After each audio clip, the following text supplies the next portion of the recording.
जय हिंद साथियों, मैं बबलू धाकड़ स्वागत करता हूं आप सभी का धरणीधर एग्रो क्लासेज के डिजिटल प्लेटफॉर्म पर। साथियों, आज हम अध्ययन करने वाले हैं लेक कल्चर यानी कि लाख कीट का पालन किस प्रकार से हम कर सकते हैं, उस बिंदु के बारे में हम आज अध्ययन करने वाले हैं। ये जो टॉपिक है ये काफ़ी इंपॉर्टेंट होने वाला है। तो आइए स्टार्ट करते हैं आज के सेशन।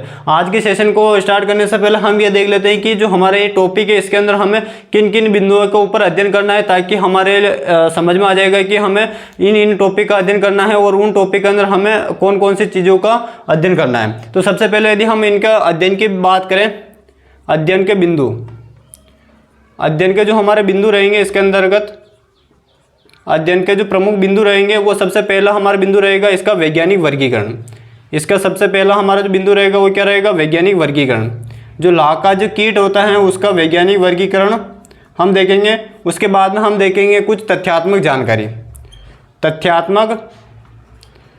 कुछ तथ्यात्मक जानकारी देखेंगे जो हमारे लेक कल्चर से संबंधित होगी। कुछ तथ्यात्मक जानकारी देखेंगे जो किससे संबंधित होगी, हमारे लाख कल्चर से संबंधित होगी। नंबर 3 की यदि हम बात करें यहाँ पर, तो नंबर 3 पर आ जाएगा हमारे जो लाख का जो कीट होता है, लाख कीट का जीवन चक्र। लाख कीट का जीवन चक्र नंबर 3 जो हमारा बिंदु रहेगा वो क्या रहेगा, लाख कीट का जीवन चक्र। ठीक है। और नंबर 4 पर जो रहेगा वो रहेगा हमारे वो रहेगा हम किस प्रकार से लाख का उत्पादन कर सकते हैं। लाख का उत्पादन, जिसके अंतर्गत हमारे 2 विधियां आएगी, एक तो आएगी प्राकृतिक और एक आएगी आर्टिफिशियल यानी कि कृत्रिम विधि आएगी। तो ये हमारे प्रमुख 4 अध्ययन के बिंदु रहेंगे। तो इन बिंदुओं के बारे में हम अध्ययन करते हैं। सबसे पहले हम देखते हैं वैज्ञानिक वर्गीकरण के बारे में देखते हैं। इसके अंदर वैज्ञानिक वर्गीकरण जो है वो ज़्यादा बड़ा नहीं है, छोटा सा है, वो हम देख लेते हैं। वैज्ञानिक वर्गीकरण की बात करें इसके अंदर, तो सबसे पहला आता है हमारा इसका जो लाख का जो कीट होता है उसका संघ क्या होता है। तो संघ की बात करें तो संघ क्या हो जाएगा, इसका आर्थ्रोपोडा, इसका क्या हो जाएगा, संघ हो जाएगा। ठीक है। वर्ग की बात करें तो सारे कीट जो होते हैं उनका वर्ग क्या होता है, इंसेक्टा होता है। क्या होता है, इंसेक्टा होता है, ये हमें ध्यान रखना। ठीक है। नेक्स्ट बात करें इसका वैज्ञानिक नाम क्या होता है। वैज्ञानिक नाम, जो लाख का जो कीट होता है इसका वैज्ञानिक नाम क्या होता है, तो इसी का वैज्ञानिक नाम होता है वो लेख के आधार पर ही होता है, जिसका नाम याद रखिएगा लेसिफर।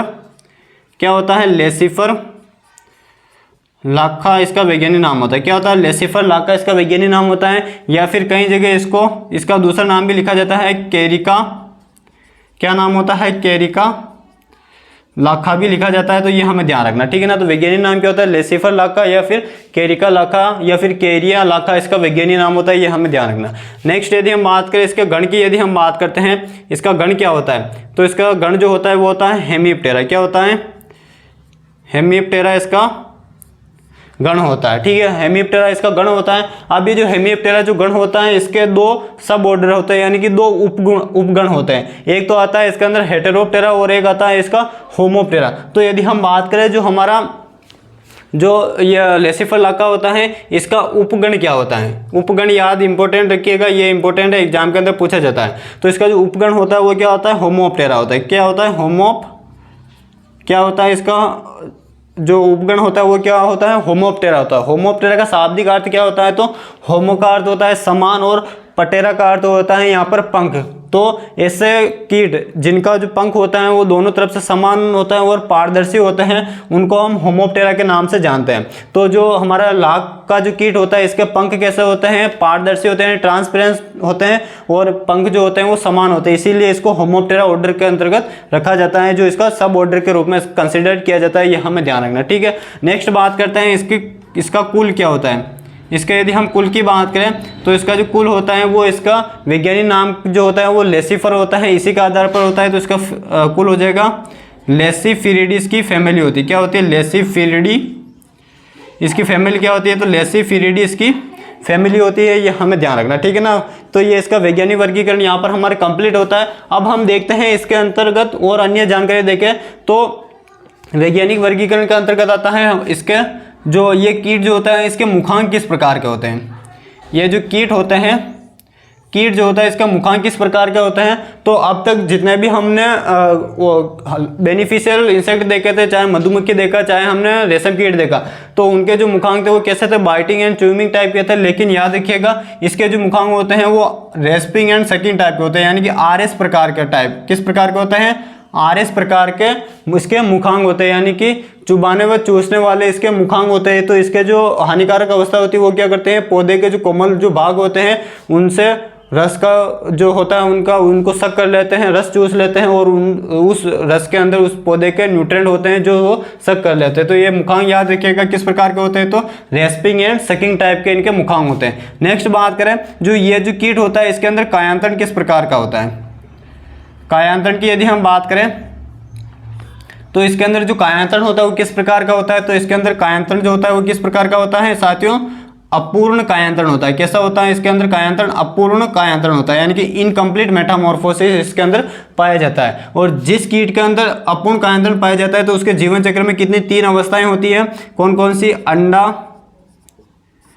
निम्फ और वयस्क, ठीक है ना। ऐसा कीट जिसके जीवन चक्र में 3 अवस्थाएं मिलती हैं उसे हम अपूर्ण कायांतरण कहते हैं। तो 3 अवस्थाएं कौन कौन सी होती है, अंडा, निम्फ और वयस्क, ये हमें याद रखना है। इसी के साथ में इसका जो वैज्ञानिक वर्गीकरण होता है वो हमारे यहाँ पर कंप्लीट होता है। अब हम नेक्स्ट अगला जो इसके अंदर बिंदु आता है वो आता है इसका तथ्यात्मक जानकारी, उसके बारे में हम अध्ययन करते हैं। यदि आप इसका स्क्रीनशॉट लेना चाहते हैं तो फटाफट से इसका स्क्रीनशॉट लीजिए, फिर हम इसका जो हमारा अगला बिंदु है वो अध्ययन करते हैं। अगला जो बिंदु है वो कौन हो जाएगा, हमारा तथ्यात्मक जानकारी हो जाएगा। क्या हो जाएगा, तथ्यात्मक जानकारी। तथ्यात्मक जानकारी जो मैं यहाँ पर आपको जो बताने वाला हूँ वो काफ़ी इंपॉर्टेंट है, उसको प्रॉपर नोट्स के अंदर उतार लीजिएगा। अगला जो हमारा नंबर 2 का जो पॉइंट हो जाएगा वो क्या हो जाएगा, इसकी तथ्यात्मक जानकारी। तथ्यात्मक जानकारी, तथ्यात्मक जानकारी की यहाँ पर हम बात करें तो सबसे पहले हम बात करते हैं तथ्यात्मक जानकारी के अंदर ये जो लाख का जो कीट होता है उससे जो लाख जो होता है वो अल्टीमेटली कहाँ से प्राप्त होता है उसके बारे में हम देखते हैं। तो सबसे पहले हमारे तथ्यात्मक जानकारी में जो पॉइंट आ जाएगा वो क्या हो जाएगा, लाख आ जाएगा। कौन आ जाएगा, लाख। अल्टीमेटली ये लाख है क्या, जैसे हमने बात की थी जो हमारा मधुमक्खी होता है उसका मेन पर्पज जो होता है उससे 2 चीज़ें हमें मिल रही थी। एक तो मिल रही थी हमें शहद का उत्पादन हो रहा था और दूसरा पॉलिनेशन में वो मदद कर रहा था। तो हमने उनके बारे में डिटेल से जाना था। उसके बाद में हमने रेशम कीट के बारे में देखा, जो रेशम का जो कीट होता है वो उससे धागा प्राप्त होता है। तो रेशम का जो धागा होता है अल्टीमेटली किस अवस्था से प्राप्त होता है, तो वो हमने देखा था प्यूपा अवस्था से प्राप्त होता है। तो इसी प्रकार हम देखते हैं जो लाख जो होता है अल्टीमेटली हमें लाख के कीट से प्राप्त हो रहा है। तो लाख के कीट के किस भाग से प्राप्त होता है उसके बारे में हम देखते हैं। ये जो लाख का जो लाख जो होता है ये किससे प्राप्त होता है, तो ये हमें प्राप्त होता है लाख के कीट से प्राप्त होता है। बिल्कुल हम सरफेस से देखते हुए अंदर की तरफ चल रहे हैं ताकि किसी भी प्रकार का कोई कंफ्यूजन ना रहे, ठीक है ना।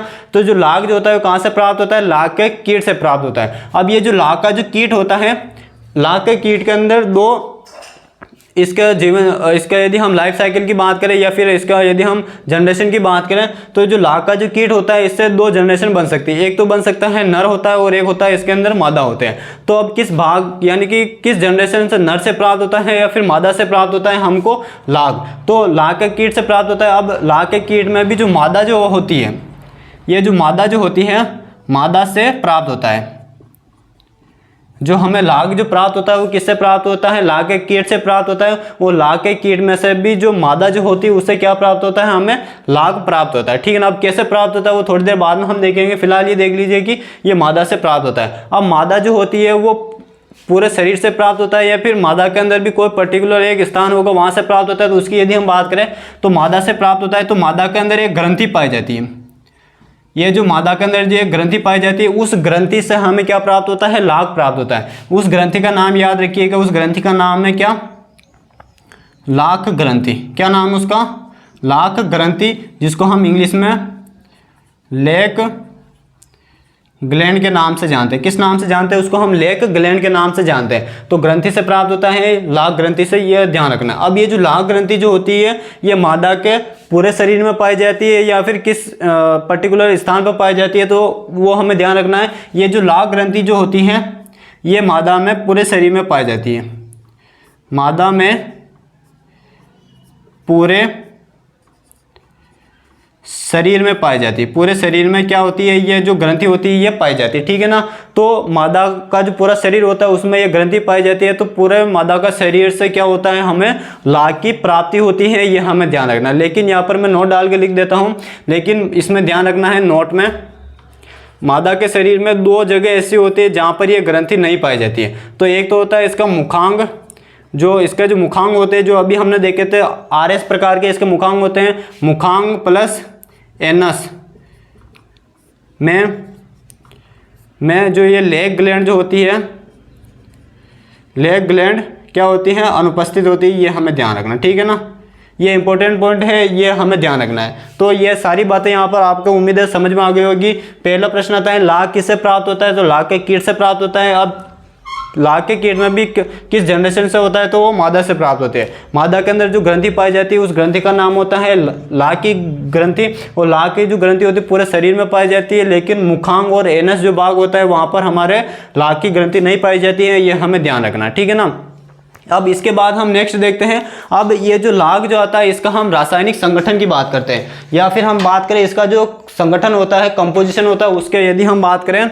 अब हम देखते हैं लाग के अंदर लाग का संगठन, लाग का संगठन की इसके अंदर कौन कौन से पदार्थ पाए जाते हैं जो हमारे इकोनॉमिकल इंपॉर्टेंस के रूप में कंसिडर किए जाते हैं। तो इसके संगठन की यदि हम बात करें तो सबसे पहला आता है इसके अंदर संगठन के अंदर, इसके अंदर क्या पाया जाता है, रेजिन पाया जाता है। क्या पाया जाता है, रेजिन पाया जाता है। सबसे पहला जो संगठन के अंदर पॉइंट आता है वो क्या आता है, रेजिन पाया जाता है। वो जो रेजिन होता है कितना परसेंट पाया जाता है, 68% के आसपास क्या पाया जाता है, इसके अंदर रेजिन पाया जाता है। नंबर सेकंड की यदि हम बात करें तो नंबर सेकंड आता है इसके अंदर रंगीन पदार्थ भी पाए जाते हैं। क्या पाए जाते हैं, रंगीन पदार्थ।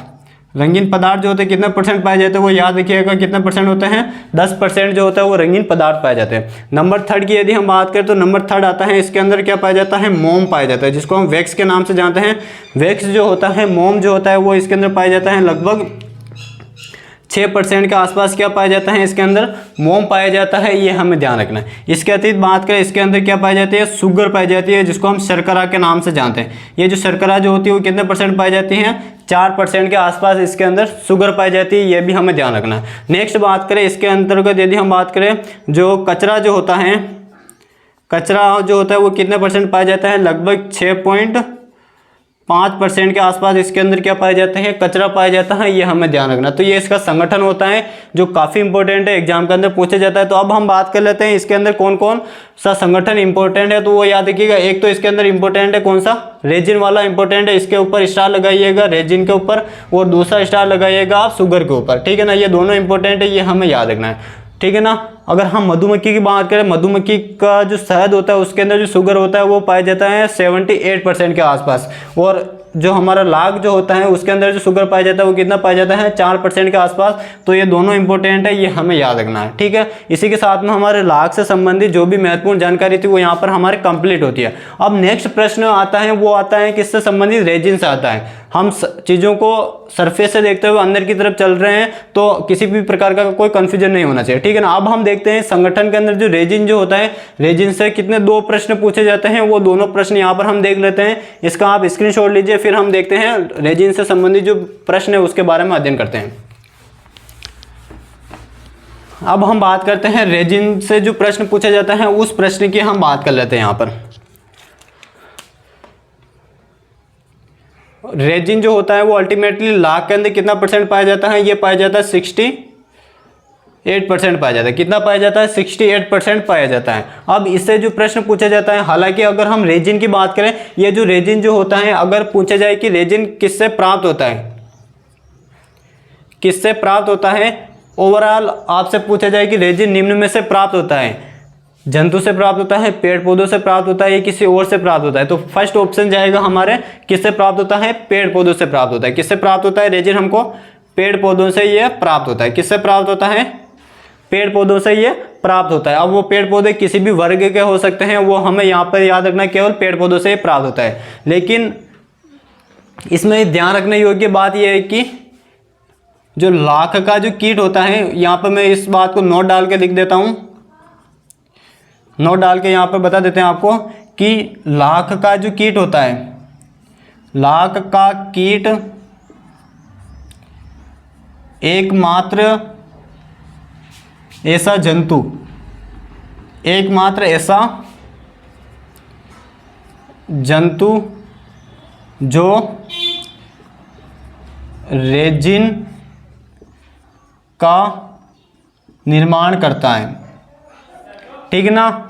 लाख का कीट एकमात्र ऐसा जंतु है जो क्या करता है, रेजिन का निर्माण करता है। अब हो सकता है आपके मस्तिष्क में ये प्रश्न उठ रहा है कि लाख तो जो होता है, लाख का जो ये जो लाख जो होता है वो तो लाख जो होता है क्या होता है, कीट होता है, लेकिन आपने यहाँ पर बताया है जंतु होता है। जो लाख जो होता है, लाख का जो कीट होता है वो अल्टीमेटली जो इसका जो संघ होता है वो क्या होता है, ऑर्थोपोडा होता है। और ऑर्थोपोडा जो होता है एक जंतु वर्गीकरण आता है जिसको हम वही टेकर का नाम सुना होगा, उसने पंच जगत प्रणाली दी थी। उसके अंदर इन सारे के सारे जितने भी जंतु होते हैं उनको एनिमेलिया के अंदर रखा था। किसके अंदर रखा था, एनिमेलिया के अंदर रखा था। उसके बाद में एनिमेलिया को फिर अलग अलग क्लासों के अंदर डिवाइड वर्गीकरण किया गया था, उनका क्लासिफिकेशन किया गया था। तो उसमें से एक आता है हमारा ऑर्थोपोडा। तो ऑर्थोपोडा अगर संघ पूछा जाए कि क्या है, तो ये एक जंतुओं का एक वर्ग होता है, संघ होता है, जंतुओं का एक क्या होता है, संघ होता है, फिर हम कह सकते हैं क्लास होता है। तो उसके अंदर लाख का कीट भी आता है। तो इसीलिए कहा जाता है कि लाख का कीट जो होता है वो एकमात्र ऐसा जंतु होता है जो क्या करता है, रेजिन का निर्माण करता है। ये हमें ध्यान रखना है। अब ये जो लाख का जो कीट होता है वो ये रेजिन का निर्माण कर रहा है, ठीक है। अब ये जो रेजिन जो होता है, सबसे प्योर जो शुद्ध जो रेजिन जो होता है वो हमें किस लेख से प्राप्त होता है, किस प्रकार के लाख से प्राप्त होता है, तो सेल लेख से प्राप्त होता है। किससे प्राप्त होता है, सेल लेख से ये प्राप्त होता है, ये हमें ध्यान रखना। अब ये सेल लेख क्या होता है अभी इसके बारे में हम डिस्कस नहीं करेंगे। जब हम पढ़ेंगे लाख का उत्पादन हम किस प्रकार से करते हैं, तब हम पढ़ेंगे हार्वेस्टिंग ऑफ लेख, यानी कि जो लाख की कटाई किस प्रकार से करते हैं, तब उसके अंदर हम देखेंगे वो कई प्रकार आते हैं। लाख के कई सारे प्रकार आते हैं, जिसके अंदर एरी लाख आता है, स्टिक लाख आता है, सीड लाख आता है, इसी प्रकार हमारा डस्ट लेख आता है, और एक आता है हमारा सेल लेख। उसके अंदर हम देखेंगे सेल लेख क्या होता है, किस प्रकार से ये बनता है, उसके अंदर देखेंगे। फिलहाल इसके अंदर दो चीजें याद रखिएगा कि जो लाख का जो कीट होता है वो एकमात्र जंतु है जो रेजिन का निर्माण करता है। और रेजिन जो होता है वो सबसे प्योर मात्रा में किसमें मिलता है, तो वो शुद्ध लेख के अंदर मिलता है। ये हमें ध्यान रखना, ठीक है। अब नेक्स्ट हम देखते हैं, अब आता है अगला हमारे तथ्यात्मक जानकारी में जो पॉइंट आता है वो आता है संस्थान से संबंधित।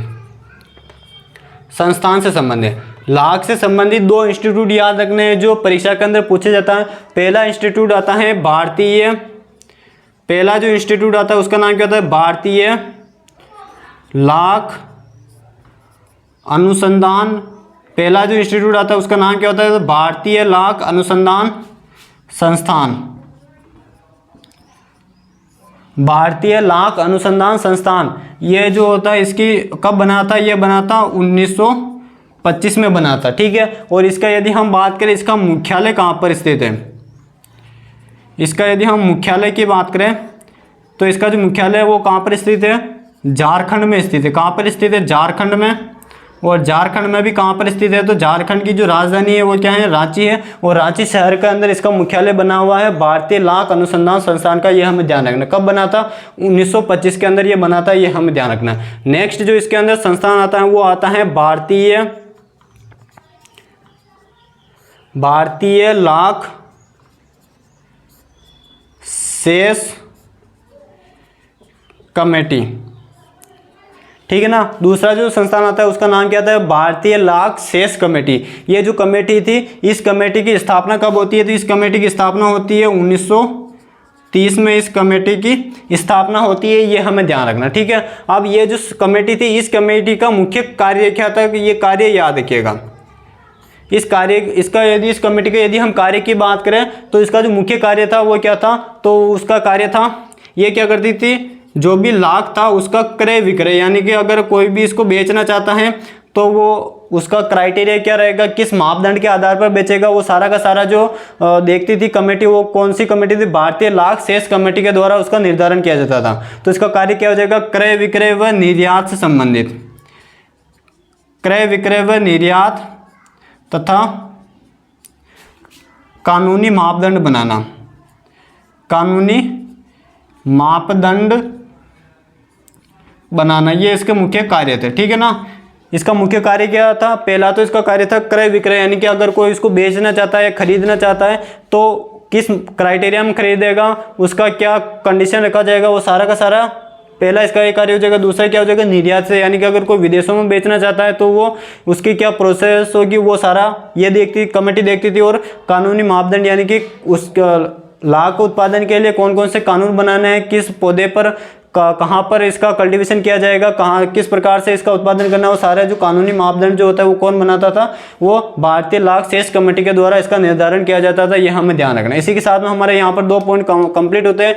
इसका आप फटाफट से स्क्रीनशॉट लीजिए, फिर हम नेक्स्ट जो तथ्यात्मक जानकारी आती है उसके बारे में हम अध्ययन करते हैं। अगली जो इसके अंदर हमारे तथ्यात्मक जानकारी आती है साथियों, वो आती है हमारे इंडिया से संबंधित आती हैं। अब हम देखते हैं इसके अंदर तथ्यात्मक जानकारी के अंदर कि जो ये हमारा लाख जो होता है उसका सबसे अधिक उत्पादन कौन करता है। तो सर्वाधिक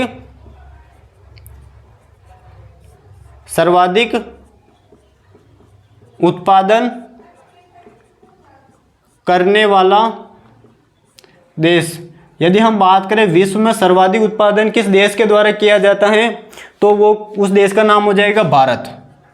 कौन हो जाएगा? भारत। भारत के द्वारा विश्व का लगभग 70% जो लाख होता है उसका उत्पादन किया जाता है। ये हमें ध्यान रखना है, इंपॉर्टेंट प्रश्न है, कई बार एग्जाम के अंदर पूछा जाता है। सर्वाधिक उत्पादन करने वाला देश कौन सा है लाख का, तो वो कौन हो जाएगा? भारत हो जाएगा। और कितना करता है? लगभग 68% से लेकर 70% के आसपास ये क्या करता है? उत्पादन करता है। ये हमें ध्यान रखना, ठीक है। नेक्स्ट यदि हम बात करें, अब नेक्स्ट यदि हम बात करें, ये जो लाख का जो कीट होता है, लाख का कीट, ये जो साथियों लाख का जो कीट होता है ये पौधे के ऊपर रस चूसता है, पौधे का जो रस होता है उसको चूसता है। तो ये लाख का जो कीट होता है वो पौधे के ऊपर जैसे ही रस चूसने जाता है तब इसको किस कैटेगरी श्रेणी के अंदर रखा जाता है, तो वो श्रेणी याद रखिएगा। प्रश्न हो सकता है पूछा जाए कि लाख का जो कीट होता है वो किस श्रेणी के अंतर्गत आता है, तो वो याद रखिएगा ये किस श्रेणी में आता है? परजीवी कीट होता है। किस प्रकार का कीट होता है? ये परजीवी कीट होता है, यानी कि पैरासाइट इंसेक्ट के रूप में इसको जाना जाता है। पैरासाइट क्या होता है? तो ऐसे जीव जो दूसरे जीव पर आश्रित रहकर अपना जीवन यापन करते हैं उसे हम परजीवी के नाम से जानते हैं। तो जो लाख का जो कीट होता है वो अल्टीमेटली किसी न किसी पौधे के ऊपर रहकर उसका रस चूसता है और उसी पर रहकर जीवन यापन करता है और उसी पौधे के ऊपर वो क्या करता है? लाख का उत्पादन करता है। इसीलिए इसको परजीवी कीट के रूप में कंसीडर किया जाता है। ये हमें ध्यान रखना है। इसी के साथ में जो हमारी तथ्यात्मक जानकारी थी जो परीक्षा के लिए इंपॉर्टेंट थी वो यहाँ पर हमारी कंप्लीट होती है। अब हम देखते हैं इसकी जो लाख का जो कीट होता है इसकी बायोलॉजी देखते हैं, यानी कि बायोलॉजी के अंदर आता है इसका जीवन चक्र, उसके बारे में हम अध्ययन करते हैं जो परीक्षा की दृष्टि से काफ़ी इंपॉर्टेंट है। तो अगला जो हमारा इसके अंदर पॉइंट हो जाएगा वो क्या हो जाएगा? अगला जो पॉइंट हो जाएगा वो क्या हो जाएगा? इसकी बायोलॉजी क्या हो जाएगा? बायोलॉजी। बायोलॉजी के अंदर मुख्य रूप से कौन सी चीज़ आती है? तो किसी भी कीट का जो जीवन चक्र होता है, किसी भी कीट का जो जीवन चक्र होता है वो किसके अंदर आता है? वो उस कीट की बायोलॉजी के अंदर उसको कंसीडर किया जाता है। तो जीवन चक्र की यदि यहाँ पर हम बात करें साथियों, तो मैंने पहले बताया था जो लाख का जो कीट होता है उसके अंदर कौन सा कायांतरण पाया जाता है? तो कौन सा कायांतरण पाया जाता है? उसके अंदर अपूर्ण कायांतरण पाया जाता है। कौन सा कायांतरण पाया जाता है? अपूर्ण कायांतरण पाया जाता है, जिसके अंदर जीवन चक्र में कितनी 3 अवस्थाएं होती है, ठीक है ना। तो 3 अवस्थाओं की यदि हम बात करें तो यहां पर तो हो जाएगा हमारे वयस्क से क्या बनेगा? अंडा बनेगा, और अंडा से क्या बनेगा? हमारे निम्फ। क्या बनेगा? निम्फ। और निम्फ से फिर वापस क्या बन जाएगा? वयस्क बन जाएगा। तो ये इसका जीवन चक्र होता है। अब हम इसका जीवन चक्र में एक एक अवस्था के बारे में अध्ययन करते हैं कि वयस्क में क्या बात याद रखनी है जो परीक्षा के लिए इंपॉर्टेंट है, अंडे के अंदर क्या याद रखना है और निम्फ के अंदर क्या याद रखना है, वो सारी चीज़ हम देखते हैं। तो सबसे पहले हम देखते हैं वयस्क। इसके वयस्क के बारे में हम अध्ययन करते हैं, एक एक के बारे में देखते हैं। सबसे पहले हम यदि वयस्क की बात करें तो इसका जो साथियों जो वयस्क जो होता है वो क्या करता है? अंडे देने से पहले ये जो वयस्क जो होता है ये अंडे कहाँ पर देता है? तो ये अंडे देता है कहाँ पर? ये अंडे देता है, तो याद रखिएगा ये अंडे देता है लेग सेल में। कहाँ पर देता है? लेग सेल में देता है, जिसको हम लक्ष्य कक्ष के नाम से जानते हैं। किस नाम से जानते हैं? इसको हम हिंदी में लक्ष्य कक्ष के नाम से जाना जाता है, ठीक है। अंडे कहाँ पर देता है? तो लक्ष्य सेल में देता है। अब ये जो इसके जो नर और मादा जो होते हैं वो आपस में मैटिंग की क्रिया करते हैं, और मैटिंग की क्रिया करने के बाद में जैसे ही मादा अंडे देने लगती है, या फिर हम कह सकते हैं अंडे देने से पहले ध्यान से सुनना, जो मैं बात बता रहा हूँ इसकी, जो वयस्क मादा जो होती है, जो अंडे देने वाली होती है, तो अंडे कहाँ पर देती हैं? लक्ष्य सेल में देती है। कहाँ पर देती है? लक्ष्य सेल में देती है। तो जैसे ही वयस्क जो मादा जो होती है, वयस्क मादा जो होती है वो अंडे कहाँ पर देगी? लक्ष्य सेल, लेग सेल में देगी। तो जैसे ही वो अंडे देने वाली होती है तो ये जो लक्ष्य सेल जो होता है, इसका जो पिछला जो भाग होता है, इसका जो पिछला जो भाग होता है, पिछला भाग जो होता है वो कैसा हो जाता है? पीला। इसका जो पिछला जो भाग होता है लक्ष्य सेल का, वो क्या होता है? पीला। इसके पिछले लक्ष्य सेल का जो पिछला भाग होता है वहां पर पीला दाग दिखाई देता है। क्या दिखाई देता है? पीला दाग दिखाई देता है। और पीला दाग जो होता है वो यह बताता है कि जो अब मादा जो होती है वो क्या देने वाली होती है? अंडे देने वाली होती है। तो ये हमें याद रखना है। तो वयस्क में याद रखना है हमको, वयस्क जो मादा होती है वो क्या देती है? अंडे देने से पहले जो लक्ष्य सेल जो होता है, लक्ष्य सेल का जो पिछला जो भाग होता है, लक्ष्य सेल का जो पिछला जो भाग होता है वहां पर क्या दिखा देता है? एक पीला दाग दिखाई देता है। और ये जो पीला जो दाग होता है ये क्या बताता है? पीला दाग बताता है मादा अब अंडे देने वाली है। पीला दाग जो होता है ये क्या बताता है? बताता है मादा अब अंडे देने वाली होती है, देने वाली हैं। ठीक है ना, ये हमें याद रखना है। तो वयस्क से संबंधित ये जानकारी हमें याद रखनी है।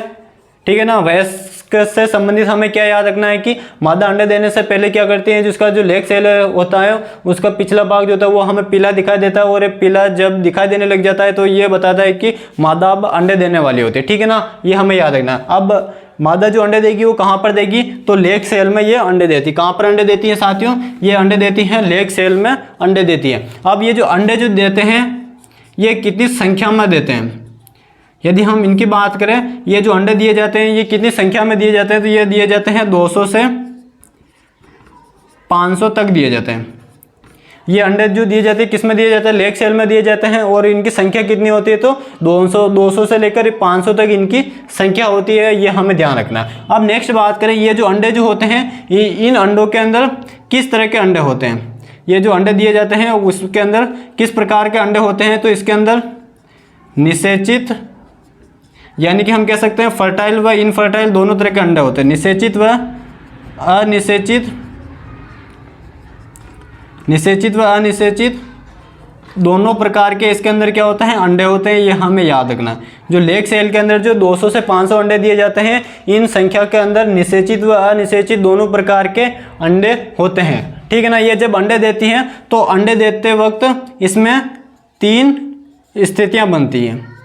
ये याद रखिएगा, जब मादा जो लाख होता है, मादा जो लाख होता है वो क्या करता है? अंडा देता है। तब जब वो अंडे देती है तब क्या होती हैं? 3 स्थितियां बनती है। ये तीनों पॉइंट याद रखना है। पहला कहाँ पर देती है? लेग सेल में देती है, संख्या 200 से 500। इन्हीं संख्याओं के अंदर 2 प्रकार के अंडे देखने को मिलते हैं, निषेचित और अनिषेचित दोनों प्रकार के अंडे हमको देखने को मिलते हैं। और इन्हीं संख्याओं के अंदर हमें 3 स्थितियां देखने को मिलती है जो किससे संबंधित होती है? अंडे से संबंधित होती है। अब वो तीनों स्थितियां कौन सी होती है? पहली स्थिति हो सकती है इसके अंदर, पहली स्थिति हो सकती है कि नर की संख्या क्या हो, इसमें ज़्यादा हो, मादा की संख्या इसमें क्या हो? कम हो। यानी कि ऐसे अंडे जो आगे जाकर किसका निर्माण करेंगे? नर का निर्माण करेंगे। और ऐसे अंडे जो आगे जाकर मादा का निर्माण करेंगे उनको हम मादा के नाम से यहाँ पर कंसिडर करें।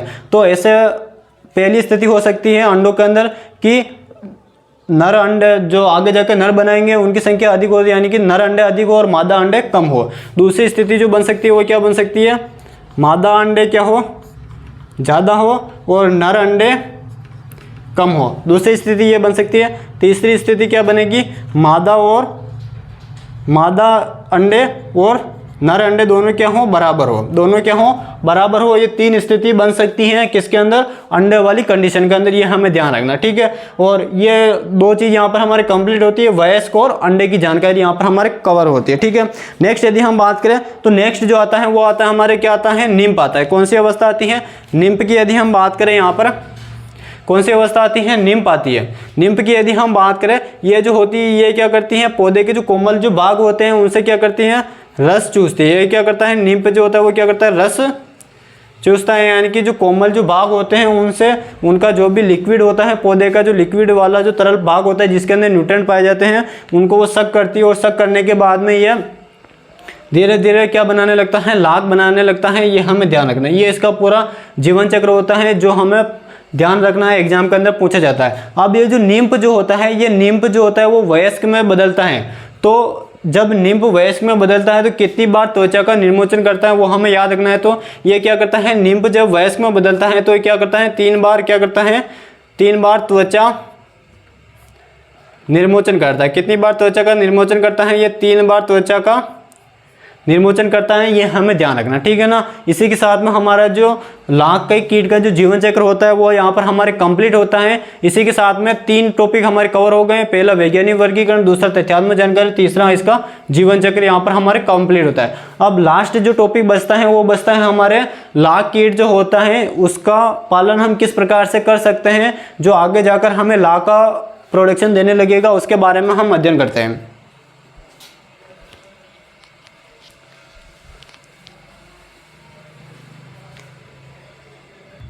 अब हम नेक्स्ट देखते हैं इसके अंदर लाख कीट का उत्पादन हम किस प्रकार से कर सकते हैं उसके बारे में हम देखते हैं। तो उसकी यदि हम बात करें तो इसके लिए हमें 2 विधियों की आवश्यकता होगी, ठीक है ना।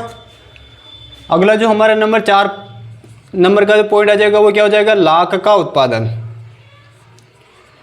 लाख का उत्पादन हमें क्या करना है, लाख का उत्पादन करना है। तो जो लाख का जो उत्पादन किया जाता है,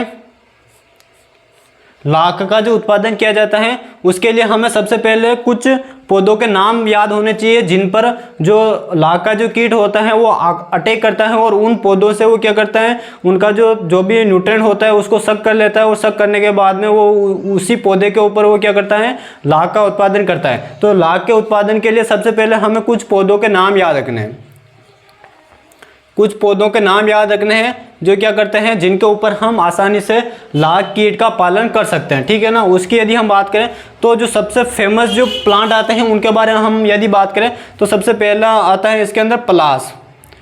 कौन सा आता है, पलास। पलास एक पौधे का नाम होता है जिसके ऊपर लाख के कीट का पालन हम कर सकते हैं, पलास आता है। इसके अतिरिक्त हम बात करें बेर हो गया, इसके अतिरिक्त हम बात करें खेर हो गया, ठीक है। इसके अतिरिक्त हम बात करें अरहर हो गया, ठीक है ना। इसके अतिरिक्त हम बात करें पीपल हो गया, इसके अतिरिक्त हम बात करें बबूल हो गया, इसके अतिरिक्त हम बात करें बरगद हो गया। ये जितने भी मैंने नाम बताए हैं इन सभी पौधों के ऊपर हम आसानी से या फिर वृक्षों के ऊपर हम आसानी से लाख के उत्पादन कर सकते हैं। यहाँ पर पौधा शब्द सही नहीं रहेगा, यहाँ पर हम लिखते हैं वृक्ष, ठीक है ना, वृक्ष। इन सभी वृक्षों के ऊपर हम आसानी से क्या कर सकते हैं, लाख का उत्पादन कर सकते हैं। एक और हो जाएगा इसके अंदर कुसुम, ठीक है ना। कौन हो जाएगा, कुसुम हो जाएगा, ठीक है। ये प्रमुख 7 से 8 जो होते हैं वो याद रखना है। इसमें से सबसे इंपॉर्टेंट जो होता है एक तो आता है हमारे कुसुम होता है, जिसके नीचे में अंडरलाइन कर रहा हूं, उनको याद कर लीजिएगा।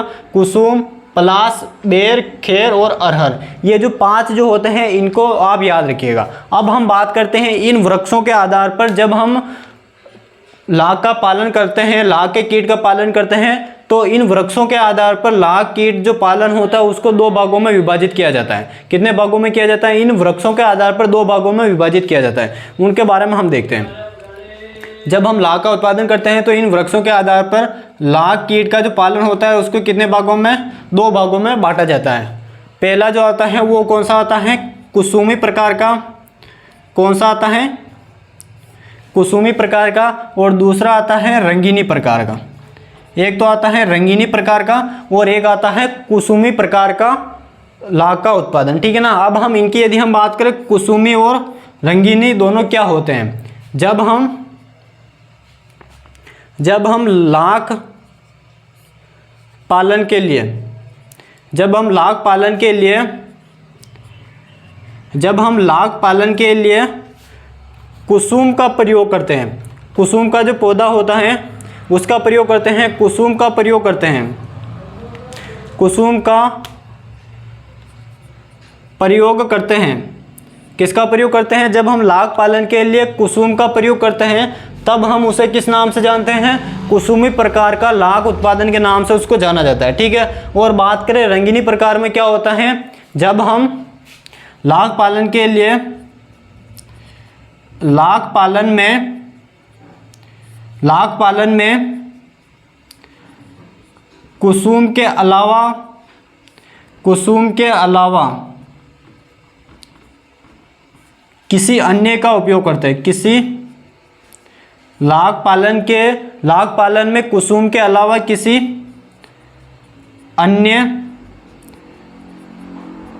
पौधे या वृक्ष का उपयोग करते हैं। वृक्ष का यूज ले रहे हैं हम, तो उसे हम किस नाम से जानते हैं? रंगीनी लाख पालन के नाम से उसको जाना जाता है। अब इसको ऐसे समझिए, ये सारे के सारे वृक्षों के नाम लिखे हुए हैं आपके सामने, ठीक है ना।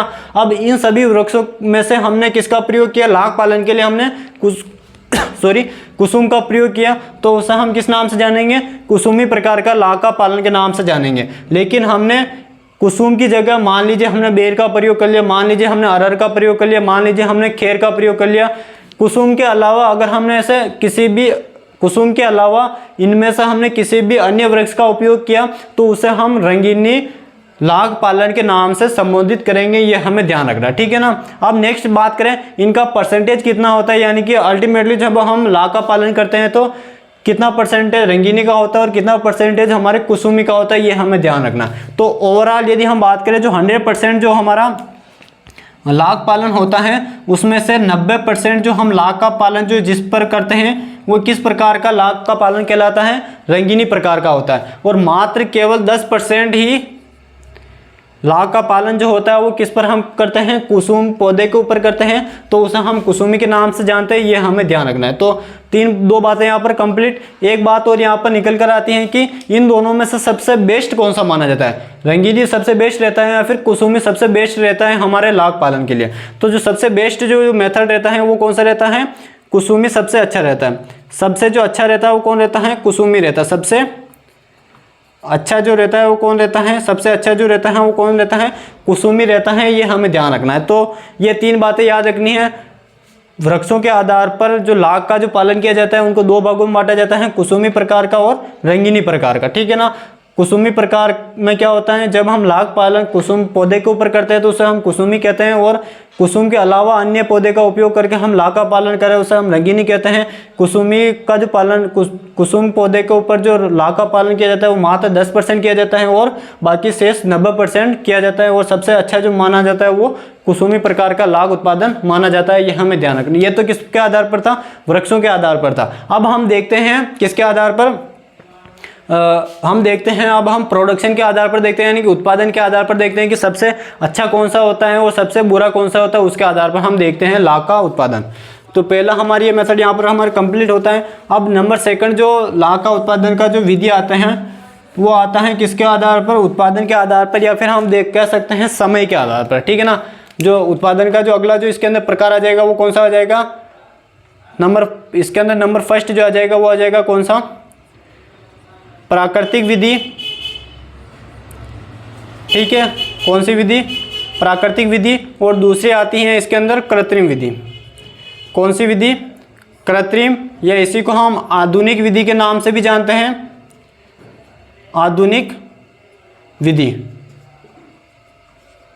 आधुनिक विधि, इन दोनों की यदि हम बात करते हैं तो इनके नाम के आधार पर स्पष्ट है कि प्राकृतिक विधि और कृत्रिम। प्राकृतिक में क्या होता है कि जो लाख का जो उत्पादन होता है वो फुल्ली नेचुरल डिपेंड होता है, यानी कि पूरा का पूरा जो आधारित होता है वो किस पर होता है? प्राकृतिक स्रोतों पर आधारित होता है। यानी कि जैसे हम बात करें अरहर की बात करें तो प्राकृतिक रूप से अरहर का पौधा उगेगा, उस पर प्राकृतिक रूप से ही लाख का जो जीवन चक्र होता है वो कंप्लीट होगा। वो उसमें निम्ब अवस्था आएगी जो फिर पौधे के ऊपर अटैक करेगी। अटैक करने के बाद में उसका वो जो भी लिक्विड मटेरियल था, जो न्यूट्रिएंट था उसके अंदर, उसको सक करेगी और फिर वो उसी पौधे के ऊपर लाख का उत्पादन करेगी। और ये जो उत्पादन होगा वो किस प्रकार का कहलाएगा? प्राकृतिक विधि से लाख का उत्पादन कहलाता है। ये जो विधि होती है ये प्राचीनतम विधि होती है और आदिवासी जो होते हैं उनके द्वारा अपनाई जाती हैं। ये इतना सा याद रखना है।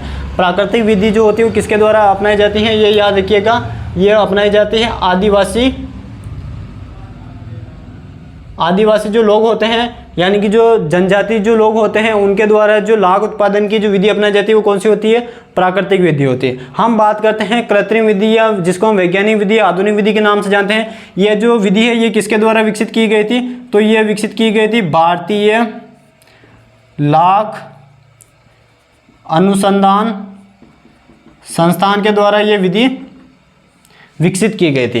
ये जो विधि है किसके द्वारा विकसित की गई थी? भारतीय लाख अनुसंधान संस्थान के द्वारा ये विधि विकसित की गई थी। तो इसमें क्या किया जाता है? इसमें मुख्य रूप से यदि हम बात करें अरहर की, तो इसमें मुख्य रूप से क्या किया जाता है? अरहर का जो पौधा होता है उसको वैज्ञानिक रूप से उगाया जाता है। वैज्ञानिक रूप से उगाने के बाद में इसमें जो हम जो लाख का जो कीट होता है उसको हम क्या करते हैं? ट्रांसफ़र करते हैं, यानी कि अंडे कहीं से लेकर आते हैं या फिर नेचुरली कहीं पे जहाँ पर हमें लाख का कीट के अंडे मिल जाते हैं उनको लेकर आते हैं और उनको सावधानी पूर्वक हम अरहर के पौधे पर लगाते हैं या फिर उसको इम्प्लीमेंट करते हैं, वहाँ पर लगाते हैं। लगाने के बाद में उसका पूरा ध्यान रखा जाता है कि कब वो वृद्धि कर रहा है, कब वो निम्ब अवस्था में बदल रहा है, एक दिन में वो कितनी पत्तियों को खाता है, सारा का सारा उसको ध्यान रखा जाता है। उसको टेम्परेचर मेंटेन किया जाता है, लगभग जो टेम्परेचर मेंटेन किया जाता है वो 27 डिग्री सेंटीग्रेड पर उसको मेंटेन किया जाता है और पूरा का पूरा ऑब्जर्व किया जाता है। जो वैज्ञानिकों के माध्यम से ऑब्जर्व किया जाता है उसे हम किस नाम से जानते हैं? आधुनिक विधि या फिर कृत्रिम विधि के नाम से जानते हैं। तो इस विधि में क्या किया जाता है? जो लाख का उत्पादन किया जाता है वो फुली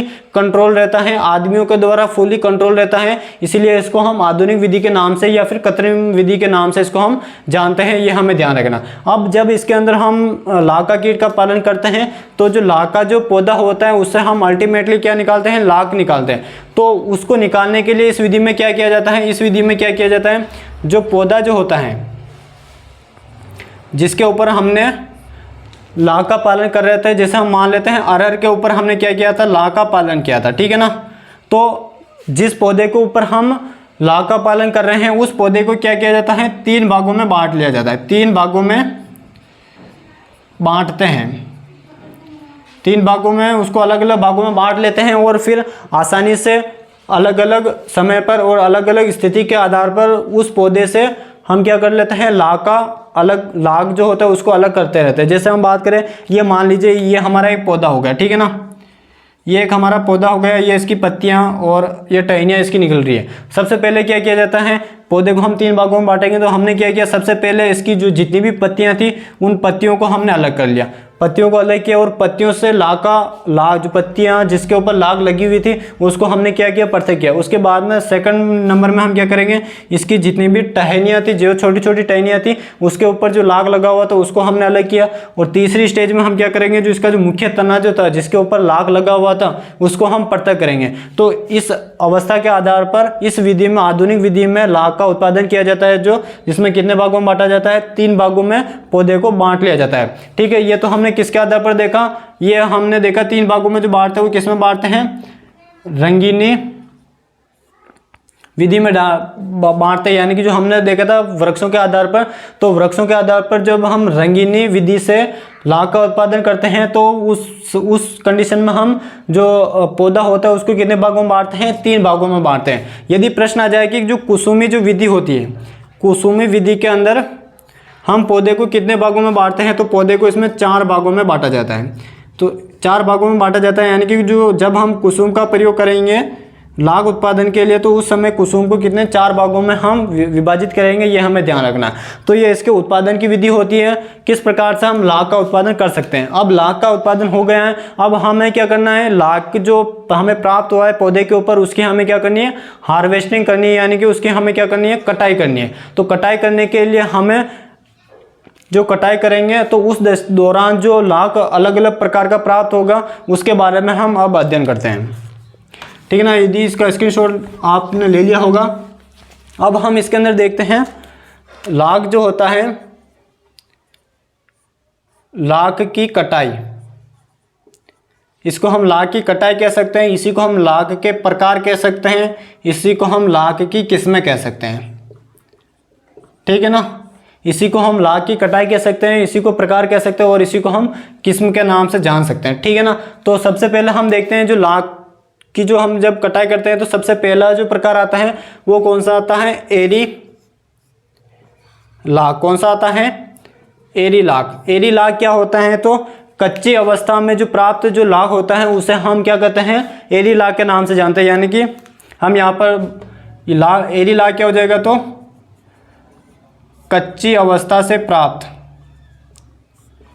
कच्ची अवस्था से प्राप्त जो लाख होता है उस लाख को क्या कहा जाता है, एरी लाख कहा जाता है। यानी कि जो हमारा जो पौधा था वो पूर्ण रूप से परिपक्व हुआ नहीं, उससे पहले हमने उसको काट कर लाख को अलग कर लिया, वो क्या कहलाता है, एरी लाख कहलाता है। क्या कहलाता है, एरी लाख कहलाता है। और ये जो एरी लाख जो होता है, ये अगर हम पौधे की बात करें तो ये हम पलाश का जो पौधा होता है उससे जो लाख प्राप्त होता है वो कौन सा होता है, एरी लाख कहलाता है। ठीक है, नंबर सेकंड जो लाख आता है वो कौन सा आता है, स्टिक लाख आता है। स्टिक लाख का शाब्दिक अर्थ होता है कठोर, यानी कि हम बात करें जो फसल जो होती है वो पूर्णतया पक जाती है, फसल पूर्णतया परिपक्व होने के बाद, फसल पूर्णतया परिपक्व होने के बाद प्राप्त लाख क्या कहलाता है, हमारे फसल अगर पूर्णतः परिपक्व हो जाती है और उसके बाद में हम लाख को अलग करते हैं, जो वो लाख जो प्राप्त होता है उसे हम क्या किस नाम से जानते हैं, स्टिक लाख के नाम से जानते हैं।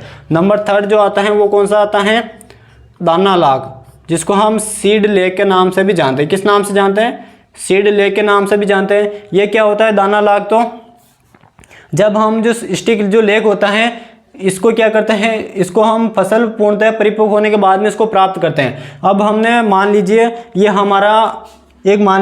हमारा ये जो आपको मार्कर दिखाई दे रहा है ये हो जाएगा हमारे क्या, एक पूर्णतः जो फसल परिपक्व है वो उसकी एक टहनी हो जाएगी और इसके ऊपर लाख लगा हुआ है। अब हम क्या करेंगे, चाकू की सहायता से इस लाख को अलग अलग खुरच लेंगे। खुरचने के बाद में क्या होगा, वो जो खुरचा हुआ जो हमें जो लाख प्राप्त होगा उस लाख को हम क्या कहते हैं, स्टिक लाख के नाम से जानते हैं। अब वो जो खुरचा हुआ जो लाख था उस लाख के अंदर कई सारी अशुद्धियाँ होती है, जिसके अंदर हो सकता है मिट्टियों के कण हो सकता है उसके अंदर जो फसल थे उसके कुछ अवशेष आ जाए, हो सकता है उस लाख के अंदर टहनी के कुछ अवशेष आ जाए, तो उसके अंदर अशुद्धियाँ होती है। तो उस अशुद्धियों को निकालने के बाद में जो लाख आता है उस लाख को क्या कहा जाता है, दाना लाख कहा जाता है। तो इसमें क्या होता है, जो स्टिक लाख जो होता है, स्टिक लाख की साफ सफाई के बाद प्राप्त लाख जो होता है उसे हम किस नाम से जानते हैं, सीड लेक या फिर दाना लाख के नाम से जानते हैं। यानी कि जो स्टिक लाख था उसके हमने अच्छे से साफ सफाई कर ली, गंदगी को एक तरफ कर लिया और बिल्कुल साफ सुथरा हमें लाख प्राप्त हो गया, उसे हम क्या कहते हैं, सीड लेक के नाम से जानते हैं। नेक्स्ट आता है नंबर 4 पर आता है, वो आता है धूल लाख, या जिसको हम डस्ट लेक के नाम से जानते हैं। किस नाम से जानते हैं, डस्ट लेक। अब ये डस्ट लेक क्या होता है, जो हमारा सीड लेक था इसको यदि हम पीस देते हैं, सीड लेक को पीसने के बाद जो प्राप्त होता है, पीसने से प्राप्त जो लाख होता है, जो हमारा सीड लेक था इसको हमने अच्छे तरह से पीस लिया, उसके बिल्कुल जो मिट्टी के जो धूल के जो कण होते हैं वैसा बना दिया, तो ऐसे जो लाख होता है उसको हम किस नाम से जानते हैं, डस्ट लेक के नाम से जानते हैं। वो लास्ट वाला जो आता है वो आता है नंबर 5 पर आता है, वो आता है सेल लाख, जिसको हम हिंदी में चपड़ा के नाम से भी जानते हैं, चपड़ा लाख क्या होता है, तो या फिर सेल लेक की बात करें ये क्या होता है, तो जो हमारा सीड लेक प्लस जो हमारा डस्ट लेक था, सीड लेक और डस्ट लेक को हम क्या करते हैं, सबसे पहले गर्म करते हैं। सीड लेक और डस्ट लेक जो था उसको हम सबसे पहले गर्म करते हैं और गर्म करने के बाद इसको हम क्या कर लेते हैं, जमा देते हैं। इसको हम क्या कर लेते हैं, जमा लेते हैं। किस रूप में जमा लेते हैं, तो इसको हम पपड़ी के रूप में जमा देते हैं। जो हमारा सीड लेक और जो डस्ट लेक था उसको हम क्या करते हैं, गर्म करते हैं और गर्म करने के बाद में पपड़ी के रूप में उसको हम यदि जमा देते हैं और जमा देने के बाद जो प्राप्त जो लाख होता है उस लाख को क्या कहा जाता है, उस लाख को सेल लाख के नाम से जाना जाता है। किस नाम से जाना जाता है, सेल लाख के नाम से जाना जाता है। और ये जो सेल लाख जो होता है ये सबसे शुद्ध लाख होता है। ये जो होता है ये क्या होता है, सबसे शुद्ध लाख होता है, ये हमें ध्यान रखना है, ठीक है ना। प्रश्न आ जाए कि सबसे शुद्ध लाख कौन सा होता है, तो वो कौन सा होता है, सेल लाख होता है। तो जो सबसे शुद्ध होता है वही क्या होता है, हमारे वाणिज्यिक दृष्टि या फिर हम बात करें कॉमर्शियल पर्पज से जो सबसे महत्वपूर्ण जो लाख होता है वो कौन सा हो जाएगा, हमारे सेल लाख हो जाएगा, ये हमें ध्यान रखना है। तो ये 5 प्रकार का सेल का प्रकार होता है, यानी कि लाख का प्रकार होता है। एक बार हम फिर देख लेते हैं कौन कौन सा, एरी lac, stick lac, seed lac और डस्ट लेक, और एक हो जाएगा हमारे सेल लेक। इनकी परिभाषा की बात करें तो अगर फसल पूर्ण रूप से पकी नहीं और उससे पहले हमने उसको काट कर लाख को अलग कर लिया, वो हमारे एरी लाख कहलाएगा। अगर फसल पूर्णतया पक गई है, पकने के बाद में हमने उसको उसके ऊपर जो लाख लगा था उसको खुरच कर अलग कर लिया, जिसके अंदर मौजूद जो गंदगी होती है वो उपस्थित होती है, उसे हम स्टिक लाख के नाम से जानते हैं। अगर उस गंदगी को हम अलग कर लेते हैं लाख से, तो ऐसा साफ सुथरा जो लाख होता है उसको हम सीड लेक के नाम से जानते हैं। अब जब सीड लेक होता है उसको यदि हम अच्छे तरह से पीस लेते हैं और पीसने के बाद में उसके जो कण होते हैं वो मिट्टी के कण के जैसे दिखाई देते हैं, तो ऐसे लाख को हम डस्ट लेक के नाम से जानते हैं। और ये जो सीड लेग और डस्ट लेग होता है इसको हम गर्म करके अच्छे तरह से जमा देते हैं, पपड़ी के रूप में जमा देते हैं, तो वो जो लाख प्राप्त होता है उसको हम सेल लाख के नाम से जानते हैं। यही जो सेल लेग होता है वो सबसे शुद्ध माना जाता है और यही वाणिज्यिक दृष्टि से सबसे अच्छा माना जाता है, ये हमें ध्यान रखना है। इसी के साथ में हमारे जो लेग कल्चर जो टॉपिक होता है वो यहाँ पर हमारा कंप्लीट होता है। उम्मीद है आप सभी को आज का सेशन अच्छा लगा होगा। कमेंट बॉक्स में बताइएगा जरूर कि सेशन कैसा लगा और इसे अपने साथियों के साथ में अधिक से अधिक शेयर कीजिएगा। मिलते हैं नेक्स्ट सेशन में, तब तक के लिए जय हिंद जय भारत।